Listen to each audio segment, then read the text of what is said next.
Grüezi, liebe Freundinnen und Freunde von Complexity in a Frame. Heute begrüße ich euch mit dem ersten Video, das sich mit dem Fotofestival Open Your Eyes in Zürich beschäftigt. Ich hatte das große Glück, bei der Eröffnung dabei sein zu dürfen. 2 Beiträge dazu gibt es auf meiner Homepage Complexity in a Frame. Jetzt folgen hier auf dem Videokanal und hineingeframed in die Homepage ein paar Videoimpressionen von den Eröffnungstagen, damit ihr seht, was in Zürich los ist, was sich dort abspielt. Honorable University, no, technological university. University is the wrong term, I guess.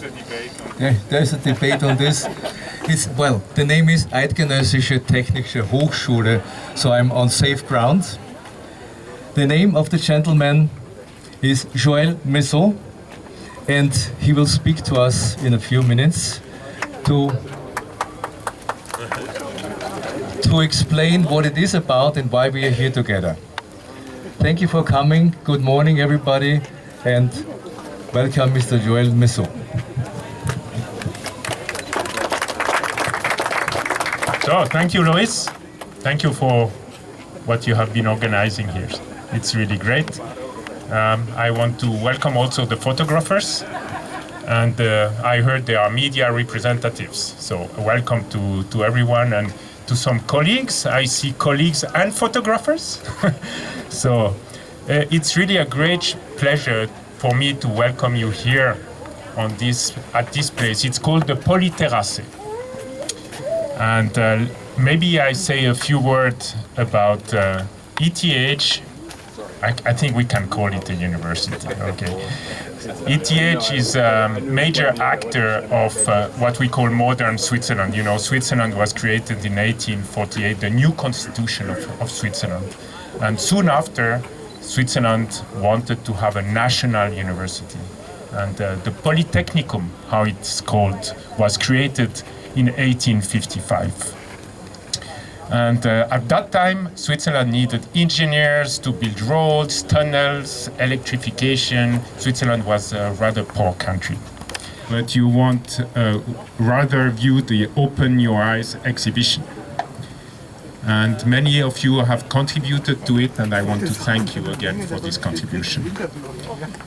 We are very honored as ETH to be scientific partner of this innovating cultural format dedicated to photography, science, and sustainable development goals of the UN Agenda 2030.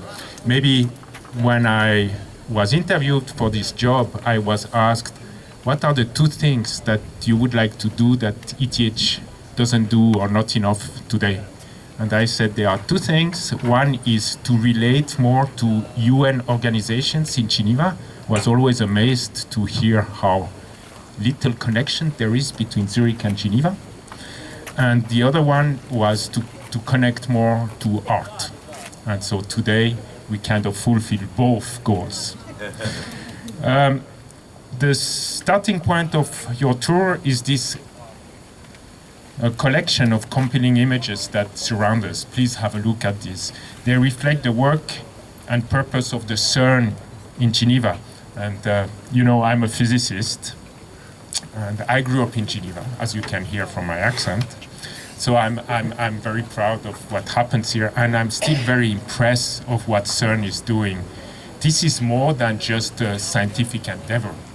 This is putting thousands of physicists together to work for a single purpose, and maybe our society can also learn from this. And you know, there are the pictures, they show the significance of basic research and the many positive spillover effects CERN has on society. We need to see in order to understand. Scientists are no exceptions, and we make use of fascinating images to showcase the beauty of nature and universe. This goes from the smallest to the biggest. So from the complexity of nanostructures, materials that we see with our modern microscopes, to the splendor of the Andromeda galaxy that the James Webb telescope has enabled us to see. And by the way, ETH has been developing instruments in the both examples that I just gave here. Didier Kello who discovered the first exoplanet, planet outside of the solar system. And now there are 5,000 that have been discovered.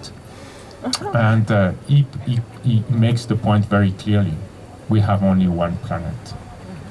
Those who want to postpone the action against climate change because we could go to other planets, I mean, don't believe that. Those are dreamers. We need an ongoing dialogue with policymakers, industry, and global citizens. We need to establish and continue an open and trustful discourse between all relevant stakeholders and nations to reach solutions that are fair and accepted by societies across the world. I think you understand what are the points. This is why at ETH Zurich we have stepped up our efforts in this regard. So we have strengthened our science policy interface and proactively engaged in dialogue, both in Switzerland and internationally. Actually, we have defined a 5th pillar that we call dialogue with society, and this is really about having a continuous flow of information between politics, administration, where the regulations are made, and society at large. Maybe a small anecdote, through the COVID situation, we have learned how difficult this dialogue is and how split society is. So we need to have this done on a continuous way.